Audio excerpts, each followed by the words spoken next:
Estamos no ar com mais um Resenha Jurídica com Luciano Pérez, aqui pela Rede Vivax de televisão. E essa temporada está uma delícia. Nós estamos recebendo grandes nomes do direito com temas que têm repercutido e dado uma grande audiência. Nós estamos muito felizes com a sua participação, que tem mandado as suas perguntas aqui para o Resenha Jurídica. E nós estamos interagindo através do privado com cada uma das pessoas que nos mandam as mensagens. Acompanhe a Rede Vivax de televisão, acompanhe toda a programação que é feita com muito carinho. Ficou curioso qual é o tema de hoje? Fique conosco, porque já já estamos no ar com Resenha Jurídica com Luciano Pérez.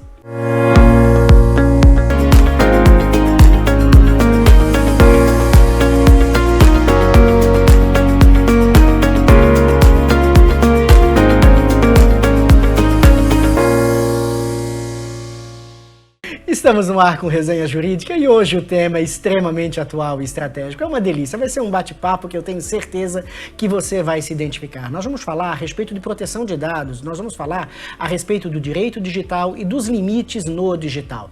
Muitos dados e desafios jurídicos nessa área de inteligência artificial. Para poder falar sobre esse assunto, nós estamos recebendo uma profissional com uma atuação de destaque no cenário jurídico. Ela é advogada, ela é especialista em direito digital e proteção de dados pessoais. Um tema super atual, afinal de contas nós estamos vivendo agora a polêmica do cachorro-orelha e até onde vai essa atuação, essa divulgação inteira na mídia. Isso pode, isso não pode? Aonde vão os reflexos de todos aqueles que estão fazendo os comentários, mesmo sem ter terminado o devido processo legal? Ou não, é totalmente livre, nós estamos aí num cenário totalmente cenono.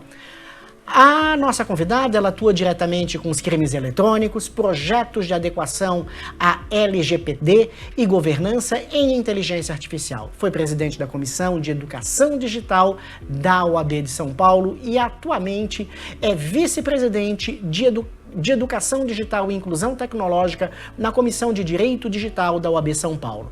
Também atua como DPO da OAB Tatuapé e é professora na formação e certificação de DPO pela FIA. Seja muito bem-vinda, doutora Cristina Sleiman, ao Resenha Jurídica. Eu vou lhe falar uma coisa. Eu acabei aqui vendo o seu currículo, mas acima de tudo, eu acho que o nosso telespectador vai se identificar pelo teu sorriso. Porque é com uma leveza assim que a doutora trabalha. Eu tive a honra de lhe conhecer no Congresso de Direito Digital, tive a honra de estar com a doutora na primeira reunião de Direito Digital, essa foi virtual, e ali me chamou muito a atenção o modo cativante como a doutora olha, fala e conversa com todos os colegas. Direito digital é isso? Tem que ser leve? Acho que a vida tem que ser leve, né? A vida a gente já tem alguns desafios, então se a gente não tentar levar com essa leveza, acaba ficando mais difícil. Por isso que eu sou adepta do sorriso, adepta da questão do bem, né? Da gente estar sempre num relacionamento harmonioso com as pessoas. Eu acho que isso faz toda a diferença. E faz mesmo. Doutora Cristina, me fala um pouquinho a respeito dessa sua veia, que é muito legal, da educação no direito digital. É possível educar essa nossa criançada, essa juventude, os nossos idosos que não tiveram acesso a esse mundo tecnológico? Conta como é que a senhora planeja tudo isso, como é que a senhora consegue levar todo o seu conhecimento para que as pessoas elas se sintam à vontade no mundo digital. Eu acho que é possível, respondendo a sua pergunta, é possível e também necessário, né? Eu já milito nessa área há mais de 20 anos, quando não se tinha ainda tecnologia, aliás, quando a tecnologia estava chegando a todos. O que a gente tem no cenário é que lá atrás eu fazia um trabalho muito mais de vamos usar, tecnologia tem que ser apoio também na educação, então eu peguei toda aquela fase. Quando chegou a minha primeira formação em pedagogia, cresci numa escola, meus pais tinham uma escola, depois eu coordenei projetos de novas tecnologias em instituições de ensino, mas quando chegou em si em sala de aula e o uso desses recursos, eu já estava estudando direito, sempre quis ser advogada, né? Mas como meus pais tinham escola, eu fiz primeiro pedagogia. Então, eu comecei a pegar algumas questões, usava algumas ferramentas, a publicação de fotos de alunos, interação com os alunos ali já em alguns recursos, não eram ainda essas redes sociais de hoje, mas já tinham algumas blogs, né, na época e tudo mais. E aí eu comecei a ter essa percepção dos riscos inerentes ao uso da tecnologia. E eu já tinha uma veinha ali com tecnologia dentro de uma grande instituição e trabalhava também com segurança da informação. E aí eu acabei unindo, né, direito, tecnologia e educação. Então, desde lá, eu venho fazendo trabalho, inclusive em sala de aula, né, de entrar em algumas escolas, conversar com os pais e com alunos. E muita coisa que a gente já falava lá atrás, aconteceu agora. Né? A gente já tinha essa percepção, se nós não tomarmos determinados cuidados. E enquanto a minha formação em pedagogia em si, eu sempre trouxe essa premissa, Luciano, me permita chamá-la assim, né? Mas eu sempre trouxe essa premissa que a educação é como um todo. Hoje a gente tem a BNCC, que é base, né, da curricular em si, que já traz a educação digital também inerente, mas isso não existia antes. Mas a gente sempre fala educar para a vida. Se o recurso tecnológico faz parte do dia a dia, não tem como a gente deixar ele de lado. Então, os jovens, crianças e adolescentes, eles têm competência, eles precisam desenvolver competências e habilidades necessárias para esse ambiente digital. Veja, não é um mundo à parte, né? É uma extensão da nossa vida presencial, porque tudo que a gente faz gera consequência. E é isso que as pessoas precisam entender, né? Então, nós fazemos, existe uma consequência, e a legislação ela se aplica à nossa conduta, independente do meio. Então, óbvio que a gente tem leis esparsas hoje e tudo mais, ou legislação específica para pontos aí que a gente foi identificando ao longo do caminho. Mas o resultado da nossa conduta e aplicação da lei é algo que a gente tem que aprender desde cedo. Quando eu entro em sala de aula, ou mesmo lá no passado, eu lembro muito bem que os jovens falavam assim, mas... Professora Cristina, como que, quando eu falava sobre liberdade de expressão, Luciano, a primeira pergunta deles era, na verdade eu falava sobre responsabilidade, e eles voltavam para mim com a pergunta, mas e o meu direito à liberdade de expressão, né? E a gente tem que ensinar que direito vem acompanhado de deveres. Eu acho que essa é a principal premissa aqui, né? Direito e dever, ali lado a lado. Doutora Cristina, é muito importante essa sua fala de introdução, pelo fato de que nós sabemos que o Brasil ele ainda sofre um déficit muito grande no que se refere ao sistema educacional, principalmente o sistema educacional público. E nós vivemos uma grande dicotomia quando nós falamos de uma classe média mais alta, achando que através da internet existe a impunibilidade. Uhum. A gente fala muito da questão de lei de proteção de dados e a gente acredita que isso só se aplica para proteger dados pessoais, como conta bancária, referências relacionadas às questões tributárias e assim subsequentemente. E muitas das pessoas, elas se encorajam muito atrás de uma tela de um celular, achando que ali não tem limites para poder se expor. A minha especialidade é direito financeiro e eu sempre fui um grande defensor do retorno à educação moral e cívica ao colégio. Eu tenho uma saudade gigantesca de chegar. Eu estudei no Colégio Aderbal Ramos da Silva, um colégio público lá em Florianópolis, e nós toda sexta-feira hasteávamos a bandeira com muito orgulho de olhar a bandeira brasileira. E na sexta-feira, a minha primeira aula era com a professora Sônia, que nos dava educação moral e cívica. E isso, infelizmente, se perdeu no decurso do tempo, no decurso das grades curriculares, e esse avanço inteiro da nossa geração, a geração dos anos 60, 70, 80, 90, veio vivendo esse avanço tecnológico. Quando a doutora chega num colégio público para falar de liberdade de expressão, para ensinar que existe responsabilidade, qual é a receptividade dos alunos? Hoje, um pouco melhor, mas ainda assim há uma grande resistência, né? Porque vou te falar o que eu escuto desde lá atrás. Quando eu falo o período lá atrás, vamos colocar aqui pelo menos 20 anos, né? 22, 23 anos. Mas não só de alunos, como também de professores. Quando a nossa conversa com rede pública, sempre houve o questionamento, mas nós temos tantos outros problemas, por que eu vou falar sobre internet? Só que ao longo do caminho, ao longo desse tempo, eu acho que mesmo essas pessoas começaram a perceber o quanto a internet acaba potencializando. Porque lá atrás, a gente ainda tinha um cenário onde nem todos ainda estavam portando o celular.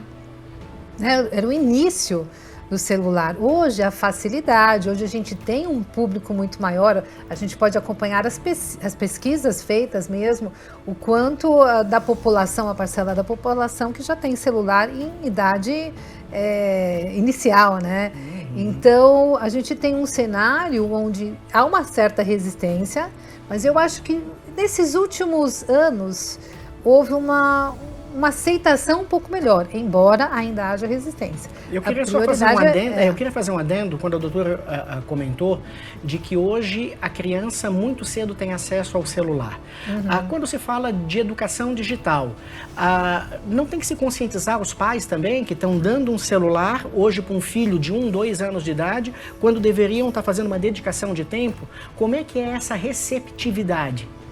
Então, eu acho que o nosso trabalho de educação digital, eu sempre falo que é o conjunto, né? É o todo. São os alunos, os jovens, são as escolas e a família. Então, educação, na verdade, se começa em casa. A gente fala na escola como educar para a vida, mas era um complemento de casa. Só que muitas vezes a gente tem o papel inverso, né? A escola acaba também orientando ali a família em casa. E no quesito recursos tecnológicos, a família sempre carece de um pouquinho de orientação. É muito comum hoje, até pela vida corrida, Luciano, é muito comum os pais deixarem os filhos com celular, com tablet, seja o que for, né? Mas, veja, eu sempre digo que é muito fácil a gente, quem está de fora, falar ou palpitar. Durante muitos anos eu fiz palestras, ainda faço, mas quando eu iniciei, eu não tinha filho ainda, né? Então era muito mais fácil falar e depois eu percebi a nossa dificuldade em fazer de fato aquilo acontecer, mas a família precisa saber que celular ele não foi feito para deixar na mão de criança desde cedo, né? Existe aí uma orientação, uma faixa etária. Meu filho mesmo, ele ganhou um celular da avó, porque eu era contra, e até em palestra eu falava para os pais, não dê celular para os filhos antes dos 12, 13 anos, mas a gente sabe que a realidade hoje é outra. Então, desde cedo, crianças de 4, 5 anos, até antes, com o celular na mão, só que antes não tem uma interatividade em si. Mas 5 anos hoje, você já vê a criançada interagindo nos jogos, né? O que traz aqui à tona outras questões que envolvem até pornografia infantil, pedofilia, o nível de risco vai subindo. Mas o fato e aí até puxando o gancho, né? Em questão a responsabilidade dos pais, porque existe também isso.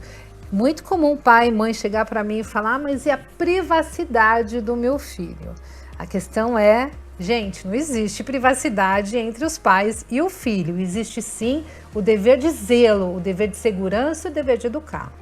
Não é só alimentação, né? Mas, doutora Kersina, essa é uma questão muito importante. A senhora tocou em 2 pontos, que é o cuidado dos pais relacionado até onde vai o limite do uso do celular e, em contrapartida, a grande discussão da individualidade e da privacidade. Porque hoje muitos dos pais são punidos quando são um pouco mais rígidos com os filhos. Não estou falando de violência, não. Estou falando de controle. E parece que está ficando demodê não é nem uma educação severa, mas é uma educação fundada em princípios basilares. Eu vou lhe dar um exemplo. A senhora falou agora de pornografia infantil. A minha afilhada, ela tem 11 anos de idade e o Instagram dela é privado. Então, ou seja, só aceita quem são amigos, hipoteticamente. Há 3 semanas atrás, aproximadamente, eu acompanho o Instagram dos meus 2 afilhados, são os 2 filhos do meu irmão, e eu mandei uma mensagem para o meu irmão, mano, conhece esse moço aqui que fez um comentário numa dança dela, chamando de linda. E ele assim, não. Mandei para minha cunhada. Aline, conhece? Não. Ninguém conhecia. Como é possível o avanço dessas pessoas que querem causar o mal para as crianças conseguirem, inclusive, invadir, porque é uma invasão, tá? De uma página privada. E qual é o controle que os pais têm que ter em virtude, inclusive, dessa questão de falar da privacidade das crianças? Então, hoje em dia eu falo que assim, não existe segurança 100%, né? Então, por mais que a gente coloque, a gente sempre recomenda que se use controle parental, que são aplicativos específicos para que a gente consiga controlar, saber o tempo de uso, que acessou e assim por diante. É muito importante que os pais tenham isso. A maior dificuldade, Luciana, é quando eles chegam à fase de adolescência, né? Então, quando eles estão ali nos 15, 16 anos, já começa a questão, o questionamento de privacidade. Então, em relação à responsabilidade dos pais e a orientação que a gente sempre dá, é que nem sempre, óbvio, que quando ele está mais velho, o controle parental em si acaba sendo mais difícil. Até o ECA, que foi sancionado e que vai entrar em vigor agora, ele estabelece a obrigatoriedade do controle do vínculo à conta dos pais ou do responsável legal até os 16 anos. Então, ele ainda é menor, né? Dos 16 ali, a 17 até chegar aos 18. Mas o que a gente precisa é essa orientação.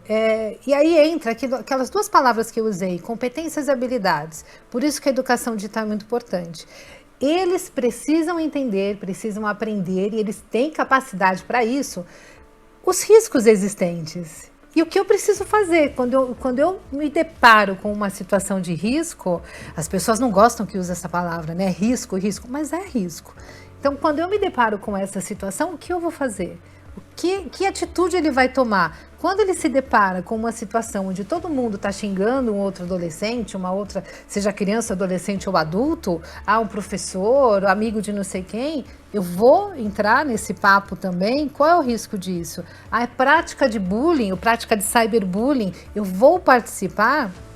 Então, a gente tem duas questões aqui, que é a ética, o ponto da ética em si, o respeito, né? Devo ou não devo no sentido, eu acho que o primeiro passo, a primeira questão é saber se colocar no lugar do próximo e respeitar isso, e o segundo é saber que tem consequência. Então, ainda que ele não respeite, ele tem que entender que tem consequência. E a gente, quando trabalha educação digital, a gente trabalha esses dois pontos, né? Que é o respeitar, é o entender, a gente trabalha o lado da ética em si, do lado do respeito e a questão legal, que é o uso ético, seguro e legal dos recursos tecnológicos. Uma coisa muito importante, né? Na realidade, a internet não é um ambiente sem responsabilidades. Exatamente. E se nós formos olhar, muito se divulga hoje e muito se julga comportamentos através da internet. E aí eu lhe pergunto, como é que fica essa responsabilidade de todos aqueles que vão lá tecer comentários como já julgando determinadas situações? Eles podem ser responsabilizados também? Nós temos agora um caso que causou uma grande comoção nacional, que é o caso do cãozinho orelha, e nós temos que preservar sempre o bem-estar de todos os animais. Eu sou pai de 2 pets adotados, lindos, amo de paixão. É inadmissível que qualquer ser humano machuque qualquer animalzinho ou qualquer outro ser humano. Afinal de contas, a violência ela tem que ser não em todos os aspectos, mas contudo, entretanto, e esse julgamento e lixamento popular causa responsabilidade também? Causa. Existe uma premissa que é uma infração não justifica a outra. Ainda que sejam culpados, e aparentemente, pelo que eu entendi, não são todos que estavam presentes, a gente não está no processo em si para saber toda a verdade, mas eu vou até contar uma situação para entrar nesse assunto. Quando eu era jovem ainda, na época, logo depois que eu me formei, quando eu era moça, eu passei por um assalto, fui vítima de arma de fogo e tudo mais, então eu tinha um pensamento bem assim rigoroso com as pessoas quando eram pegas, né, e tudo mais. Mas eu li um livro que chama A Fera de Macabô. E A Fera de Macabô foi um professor que me orientou na época. Ele falou, a gente estava discutindo pena de morte, algumas questões. Ele falou, leia A Fera de Macabô. E é um livro que ele conta a última pena de morte que aconteceu no Brasil. Então, conta a história de um fazendeiro e tudo indicava que ele tinha mandado matar a amante dele. E quando chega no final do livro, né, eles dão a entender ali que não tinha sido ele, e ele morreu, ele foi enforcado na época. Então, e aquilo mudou a minha visão assim de uma forma. O assunto não é pena de morte, não é nada disso. Mas eu digo em relação a apontar o dedo, sabe? A dizer é culpado. Não tem como a gente dizer que é culpado enquanto você não tem provas contundentes, né? Então, o parece ser não quer dizer que é. E isso a gente precisa tomar muito cuidado. Agora, ainda que seja, é o que eu falei antes, uma infração não justifica a outra. Existe a questão, o artigo 18 do Estatuto da Criança e do Adolescente, não pode expô-lo a situações vexatórias, né? Existe a questão do sigilo de processo, o sigilo processual. Então, a gente não pode expô-los à violência, a qualquer tipo de violência, ainda que seja socioemocional, ainda que seja uma violência moral e tudo mais. Então, veja, é o que você acabou, né, o doutor acabou de colocar aqui em relação, a gente não é ser conivente, eu também tenho um pet em casa, a gente entende toda essa situação, mas a gente precisa saber separar, né? Eles têm que ser julgados? Tem, mas perante a justiça. E os culpados, e aqueles que assim cometeram os delitos, têm que ser responsabilizados. Com certeza, né? Mas responsabilizados pela justiça. Qual é o perigo de tudo isso que está acontecendo? Pode ter pessoas inocentes envolvidas, né? E ainda que não tenham, tendo ou não, existem casos de lixamento na rua, né? Então, de pessoas que acaba acontecendo. Tem um caso que me marcou muito, que foi de uma mulher. Foi uma notícia que saiu sobre uma mulher, se eu não me engano, no Guarujá, em alguma praia em alguma cidade do litoral, em que ela tinha, a notícia que saiu é que ela tinha sequestrado uma criança para fazer, esqueci o nome agora, usava como, ai meu Deus, aqueles cultos, né? Cultos, isso, para cultos. E alguns anos depois, essa matéria voltou à tona. E as pessoas viram uma mulher na rua e acharam que era ela. Primeiro que não era, e segundo que independente de ser ou não, mataram a mulher ali espancada na rua, né? Então são situações bem, bem complicadas. Mas em resumo, né, pra gente, em resumo sobre esse assunto, a questão é justamente essa. A população em si acaba julgando, mas existe uma justiça para isso e os responsáveis têm que responder da forma correta. Nós vamos para um rápido intervalo e já nós estamos de volta com muito mais desse bate-papo a respeito das responsabilidades junto das mídias sociais. E nós estamos aqui recebendo a doutora Cristina Sleiman, que é especialista na área. Fique conosco, já estamos de volta.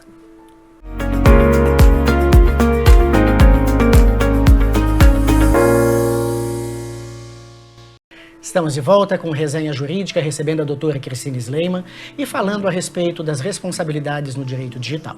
No bloco antecedente, nós falávamos a respeito do julgamento na internet e isso tem se cada vez mais ido como um rastinho de pólvora.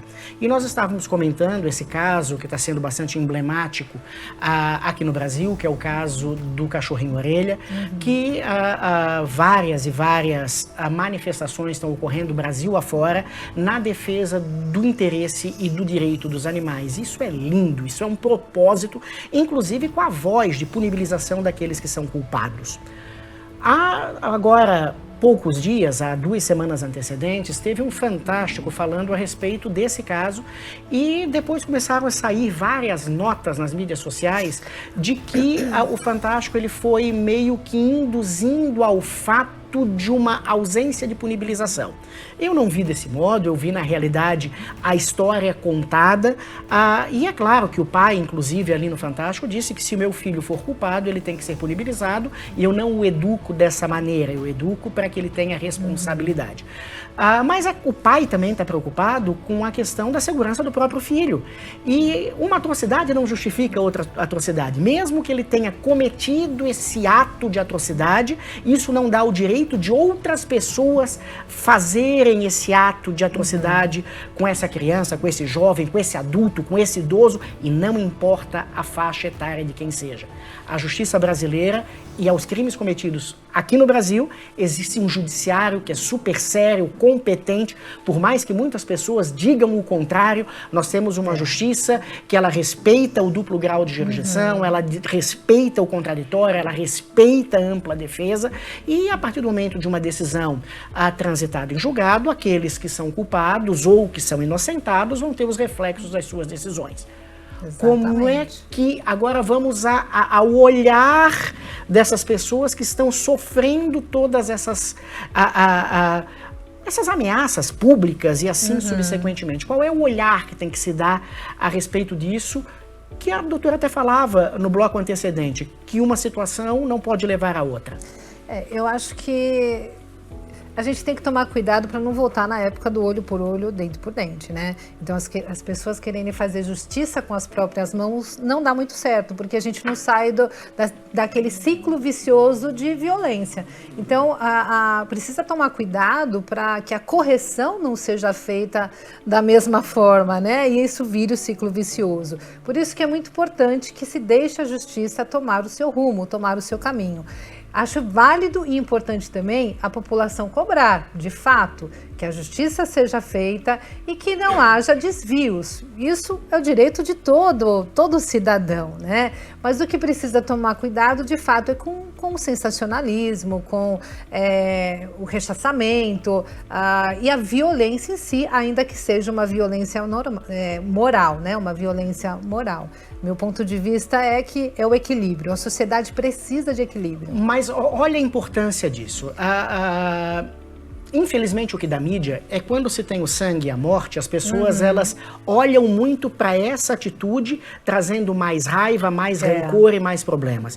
Nós precisamos tirar desse fato a capacidade de educarmos para aquilo que aconteceu. Exato. A capacidade de nós olharmos para o amor ao próximo, a capacidade de nós olharmos para termos misericórdia, a capacidade de nós olharmos para cada vez mais nós termos um olhar de adoção dos nossos pets, cada vez mais um pet poder receber uma família, poder receber um tutor, poder receber carinho, cada vez mais olhar para a questão da integridade, tanto daqueles que estão envolvidos, como de todos os animais. E é linda todas essas causas. Então nós temos que tirar da dificuldade a possibilidade de debates e de repente levarmos até o Congresso Nacional novas leis que venham trazer proteções a esse tipo de atitude. E aí veio uma questão que ela é muito particular e voltou muito à tona, e a doutora comentou no primeiro bloco a respeito da questão dos 16 anos do ECA e dos 18, da responsabilidade dos pais de fiscalização, só que a maioridade é só aos 18 anos. Voltou muito à tona esse debate a respeito da maioridade. Queria saber a sua opinião. Pergunta complicada essa. Pergunta complicada. Eu acho que é muito complexo. Eu acho que falar em mudança da maioridade tem lado positivo, tem lado negativo, e a manutenção, como sempre, também, né? Mas eu sou adepta, que assim, existem crimes mais graves, existem várias situações, né? Eu sou adepta da gente poder reverter tudo que você pensa de uma situação que você consegue reverter, e usando de novo esse caso do cachorrinho, do Orelha, será que essa de fato é a solução? Tem que ser responsabilizado, mas como que a gente vai fazer para corrigir isso? E o que a gente vai fazer para que esses adolescentes que estavam de fato envolvidos mudem? O que levou a fazer isso? É todo um contexto, não é só a situação em si. E a gente sabe, Luciano, que isso acontece com muito mais frequência do que se imagina, que esse caso veio à tona, né? Mas existem outras violências, outros casos de violência que acabam ficando no esquecimento ou não caem na mídia.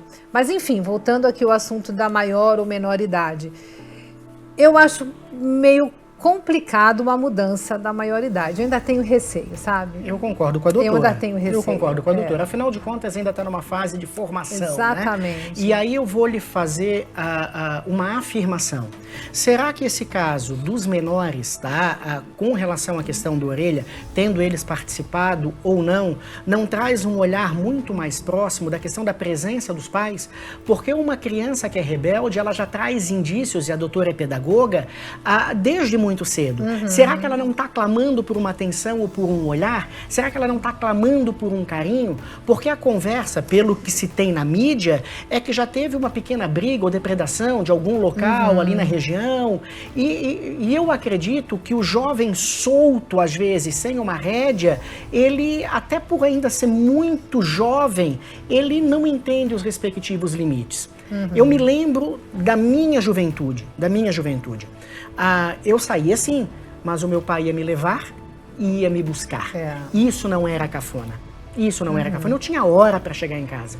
Meu pai analisava se eu tinha bebido alguma coisa de álcool ou não tinha bebido alguma coisa de álcool. Éramos assim, né? Eu lembro do meu irmão também. Se eu fosse num supermercado e quisesse alguma coisa e não fosse o momento de ganhar, a minha mãe só olhava e dizia, conversamos em casa. Então, o respeito pelos pais, pelos mais velhos, sempre foi uma referência da nossa geração. Hoje em dia não se tem, claro que não estamos aqui generalizando, mas numa grande maioria os jovens não têm... Os jovens não têm mais respeito pelos professores, os jovens não têm mais respeito pelo próximo. E não cabe uma época de nós olharmos esse Brasilzão que é tão lindo para nós voltarmos a educar no que se refere a essa questão de respeito. Mas sabe o que acontece nesse ponto? E aí é a minha opinião, tá? Eu acho que as redes sociais ajudaram bastante nessa mudança na educação. Os jovens estão sendo educados, na verdade, muitas vezes por algoritmos. Então, mas um ponto eu gostaria também de ressaltar como minha opinião, Luciano. Eu acho que nem sempre é culpa dos pais. Não estou falando desse caso específico, a gente não sabe, eu não conheço. Como é que eu vou opinar sobre eles, né? Mas assim, na minha vivência, até como advogada e como pedagoga, como mesmo no ambiente escolar mesmo, de escola, de estar lá, conviver com pai e com mãe, e como advogada, porque já advoguei em diversos processos relacionados a jovens, a gente percebe que tem os dois cenários. A gente tem aqueles pais que fazem de tudo, mas mesmo assim não consegue, o filho não tem jeito. Às vezes é um filho que pode ter algum transtorno, ou não, é ruindade mesmo, não sou médica para dizer, isso normalmente é laudo, mas enfim, às vezes você tem aquele cenário em que os pais fazem de tudo e mesmo assim não conseguem, e tem aquele cenário onde os pais de fato largam, não tem a devida preocupação, o que acaba apenas reforçando aquela conduta. Por isso que eu acho que os casos, eles precisam ser analisados caso a caso, não tem jeito. Então vai ter que se levantar. Os pais deixavam de fato? Não, os pais acompanhavam. Precisa entender o que aconteceu. Veja, isso não vai eximir ninguém de responsabilidade, nem os pais, nem o filho ou filha, né? Eu estou falando no contexto geral da aplicação na ocorrência de ato infracional. Mas o fato a gente tem que sempre procurar entender o conjunto ali da situação. E na realidade dessa situação de fundo do poço, a gente tem que tirar o melhor, olhar para o céu, olhar para cima, ter um aprendizado, trazer mais políticas que possam favorecer ao debate. Exatamente, né? Até porque nós vivemos numa sociedade aparentemente, eu sei que é pesado o que eu vou falar, mas um pouco doente, né? A gente está um pouco doente, a sociedade está estressada, a gente vê assim... Eu acho que a falta da educação moral e cívica que o doutor mencionou faz toda a diferença também, né? Então falta uma base e essa base é que traz a premissa do respeito, a premissa de viver melhor.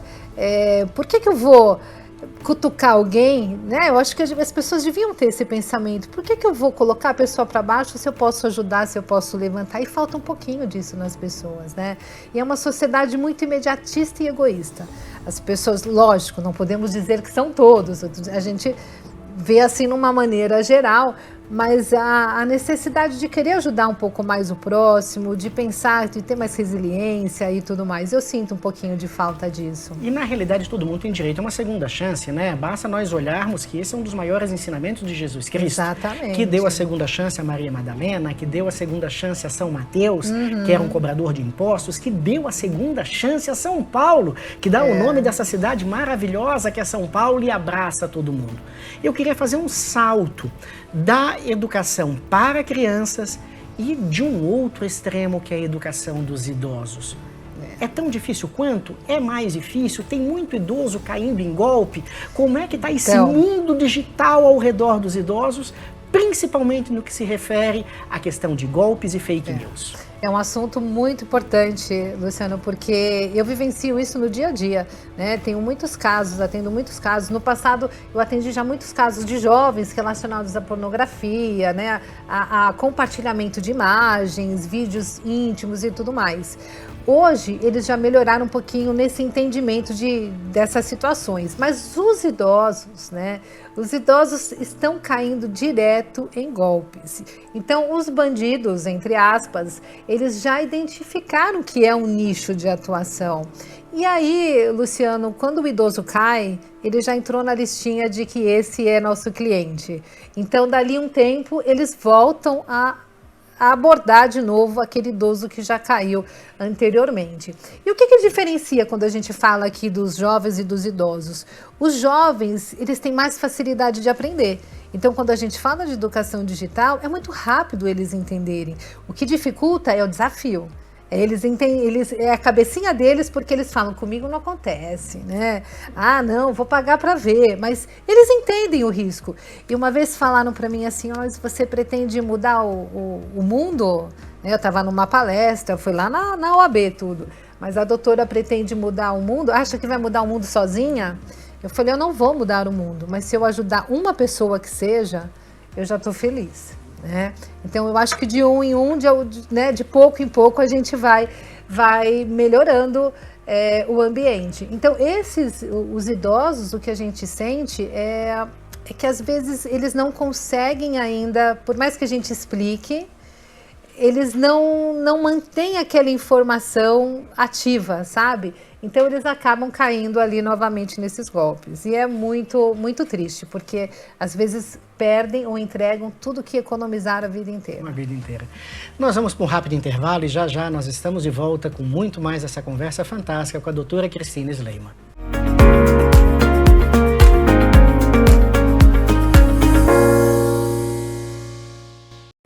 Estamos de volta com Resenha Jurídica com Luciano Pérez, recebendo hoje a doutora Cristina. No bloco antecedente, a doutora Cristina falava a respeito do desafio que lhe foi lançado numa palestra da Ordem, perguntando se ela queria sozinha mudar o mundo através da educação digital.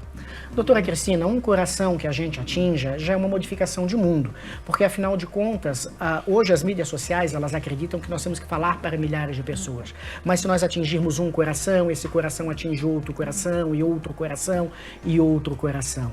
Será que não está na hora de nós falarmos a respeito de uma educação digital em televisão aberta, num programa de televisão, onde a gente consiga trazer esses paradigmas do avanço da necessidade educacional às crianças, aos idosos e até mesmo às pessoas da nossa idade?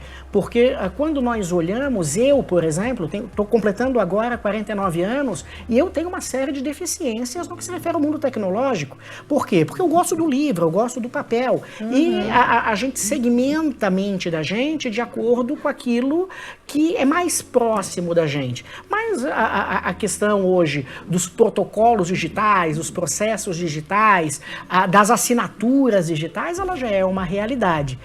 Não está na hora de conquistar os corações através de uma educação, literalmente, a toda a população brasileira através de um programa de televisão? Com certeza. Acho que é o melhor dos mundos, seria maravilhoso.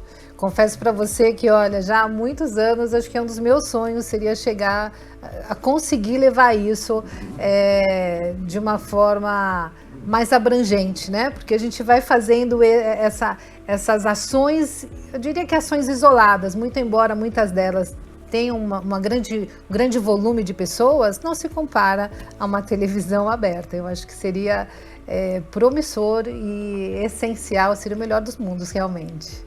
E essa é que é o propósito da Rede Vivax de televisão, que é levar a todas as residências o bem sem olhar a quem. É uma televisão que ela tem por propósito o alimento do corpo, da alma e do espírito, através de uma capacidade de nós olharmos para situações bastante difíceis e tirarmos dali grandes aprendizados e, quem sabe, modificações a respeito de modo de ver aquela situação. Então, vai ser um grande prazer, e aí eu já peço para o nosso diretor, o Ítalo, a poder começar a planejar, junto com a doutora Cristina, esse programa que será, assim, programa de utilidade pública, literalmente. Utilidade pública. Porque um programa de televisão, depois com os cortes da internet, com todas essas mensagens educativas, vai atingir milhares e milhares de corações. E, Luciano, vou te falar uma coisa agora de coração. Estou muito feliz com o convite, de coração mesmo, porque eu acho que é uma ação muito importante. A segurança, a gente precisa de uma mudança de cultura para que a gente use a tecnologia com mais segurança. Hoje em dia não é mais uma questão de escolha, os bancos mesmo, né? A gente é obrigado a utilizar aplicativos. Eu, por exemplo, eu tenho um celular só para mexer em banco que fica em casa. Igual. Né? Mas nem todo mundo tem essa condição de ter mais um aparelho para fazer isso.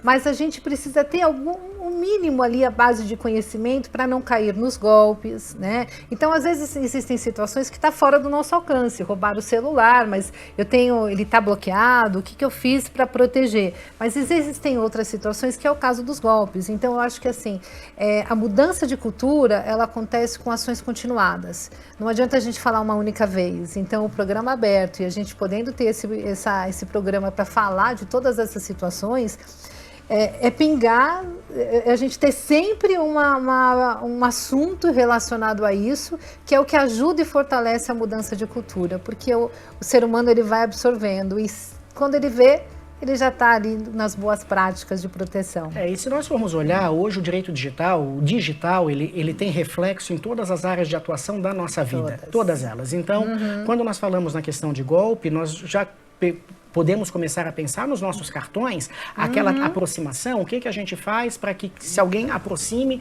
não tire os limites do cartão, seja de débito ou seja de crédito. Então, pequenos ensinamentos de como se proteger, que são atitudes muito simples, fazem a diferença na vida e no cotidiano de todos os seres humanos.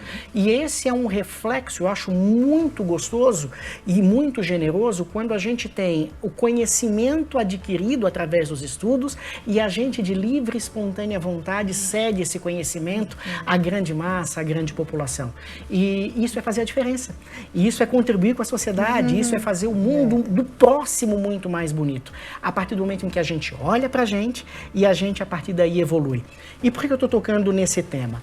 A doutora, quando muito jovem, sofreu um assalto à mão armada e tinha um pensamento que lhe foi colocado a respeito de como deve se agir aqueles que cometem atrocidades. E, de repente, lendo o livro indicado por um professor, mudou o modo de pensar. Então, a partir do momento em que nós conseguimos fazer com que o debate positivo,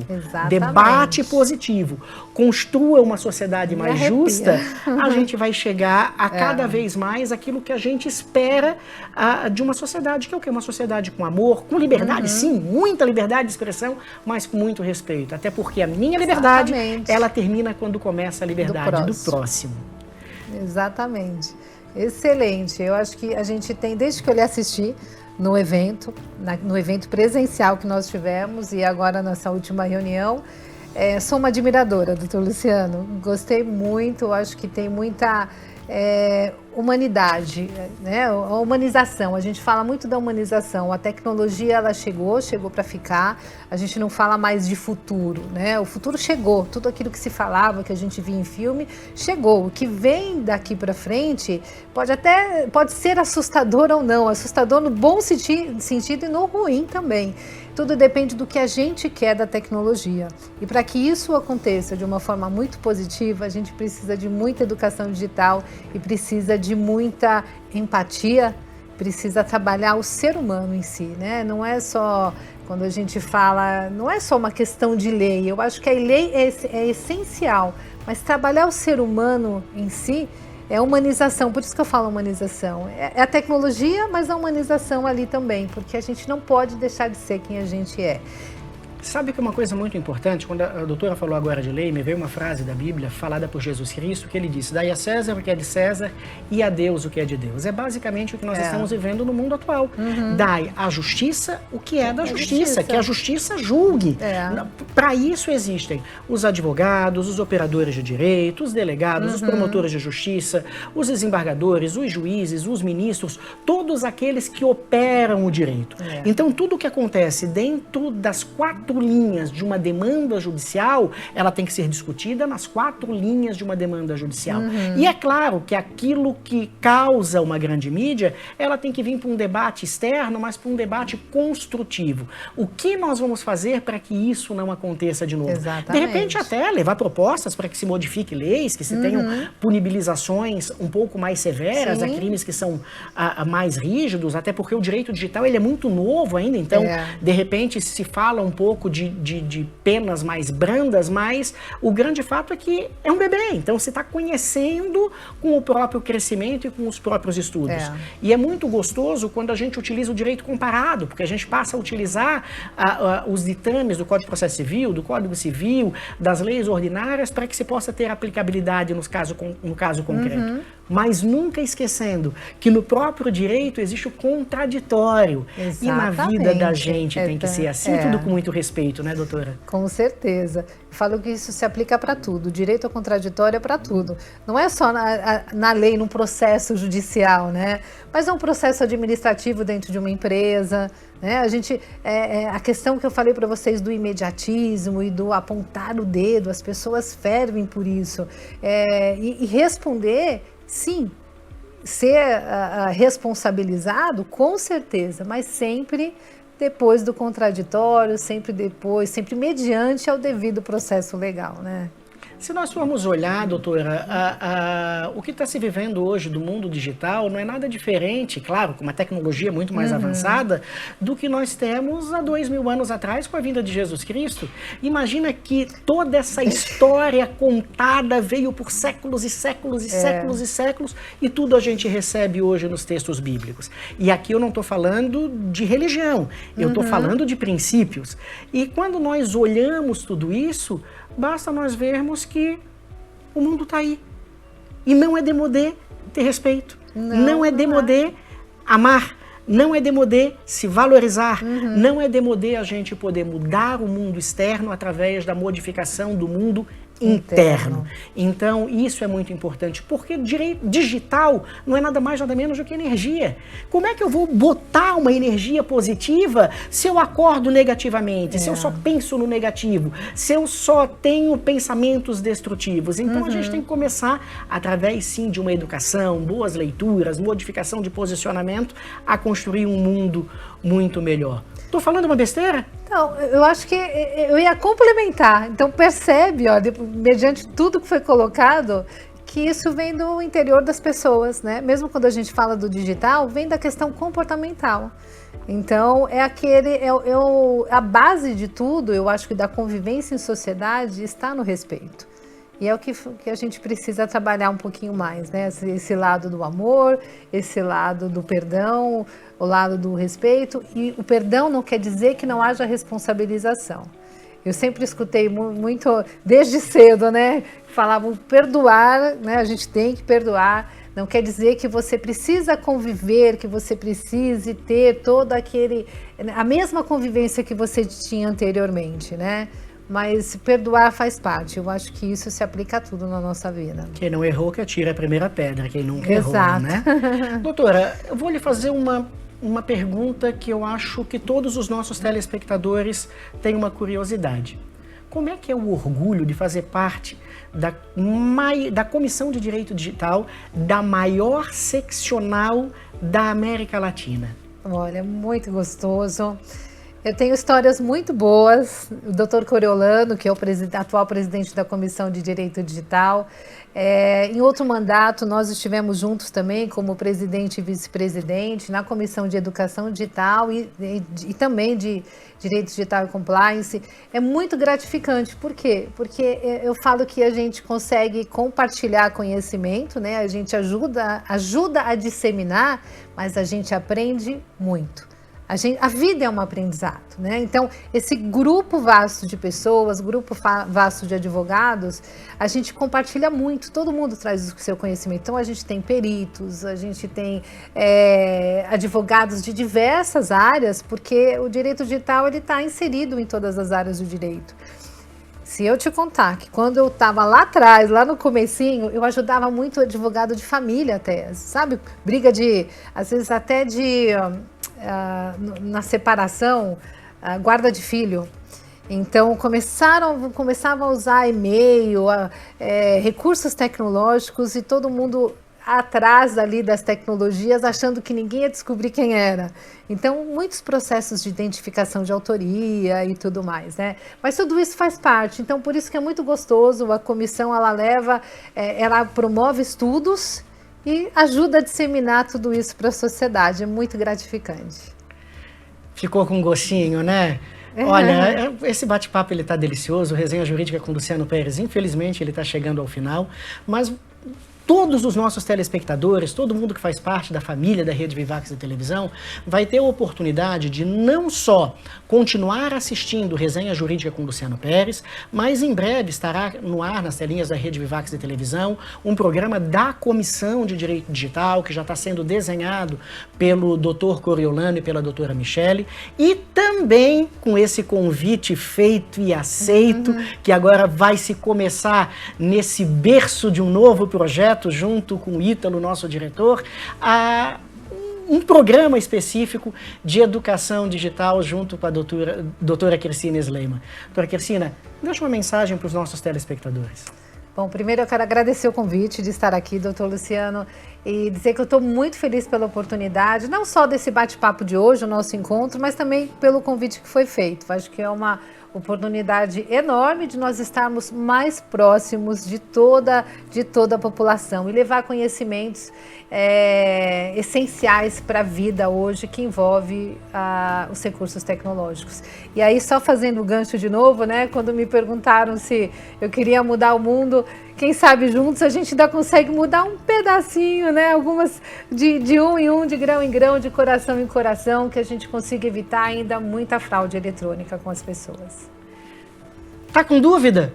Manda a sua pergunta, a doutora Kersina vai ter o prazer de responder a cada uma delas. Afinal de contas, é isso que nós queremos. Nós queremos que o alimento do seu corpo, da sua alma e do seu espírito, através do conhecimento, faça a diferença. Não só na sua vida, mas na vida de todos aqueles que estão ao redor de você. Gratidão, doutora Kersina. Nós ficamos por aqui com Resenha Jurídica com Luciano Pérez. Mas não esqueça, aqui na Rede Vivax de televisão tem muito mais programação que alimente o corpo, a alma e o espírito. Nós somos a televisão da família, feita pela família e para a família. Fique ligadinho conosco em toda a programação da Rede Vivax de televisão.